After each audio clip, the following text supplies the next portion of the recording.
नमस्कार. आज मी तुम्हाला राजम्याची भाजी दाखवणार आहे.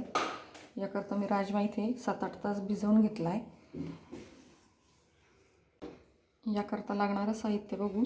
इथे कांदा टोमॅटो कट करून घेतले, लसूण आलं घेतले, त्यातच एक तमालपत्र, थोडीशी दालचिनी आणि हा बारीक कट केलेला कांदा घेतला आहे. धणा पावडर, लाल मिरची पावडर, गरम मसाला, हळद, हिंग आणि हा किचन किंग मसाला घेतला आहे.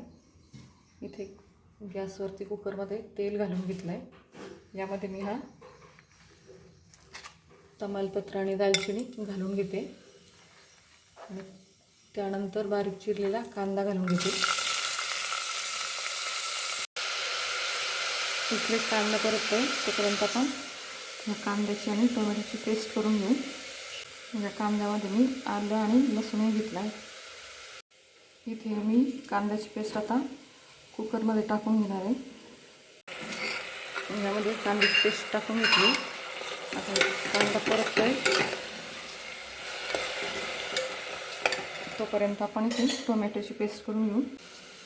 इथे आता कांद्याचा हा कलर चेंज झाला आहे. यामध्ये मी टोमॅटोची पेस्ट घालून घेते.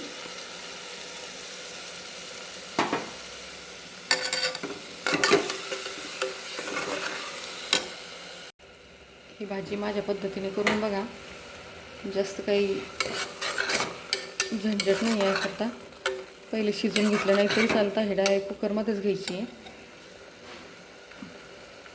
घाईच्या वेळेस पटकन होऊन जाते अशी.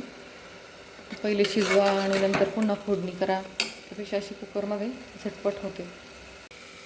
कांदा टोमॅटो इथे छान परतून झालेत. आता यामध्ये मी हे सगळे मसाले घालून घेते. लाल मिरची पावडर, गरम मसाला, हळद, हिंग, किचन किंग मसाला आणि धणा पावडर हे सगळं मी यामध्ये घालून घेते आणि छान तेल सुटेपर्यंत परतून घेणार आहे.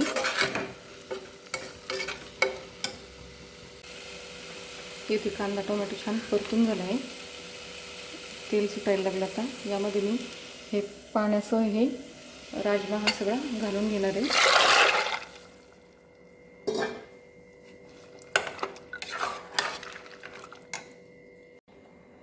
यामध्ये मी चवीनुसार मीठ घालून घेते.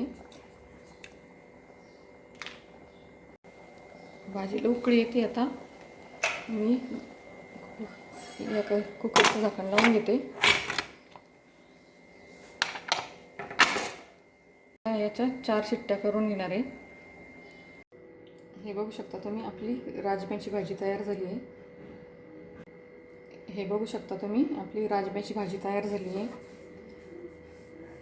अगोदर शिजवून घ्यायची गरज नाही आहे. हे डायरेक्ट कुकरला लावले की छान लागते आणि झटपट होते, वेळ वाया जात नाही.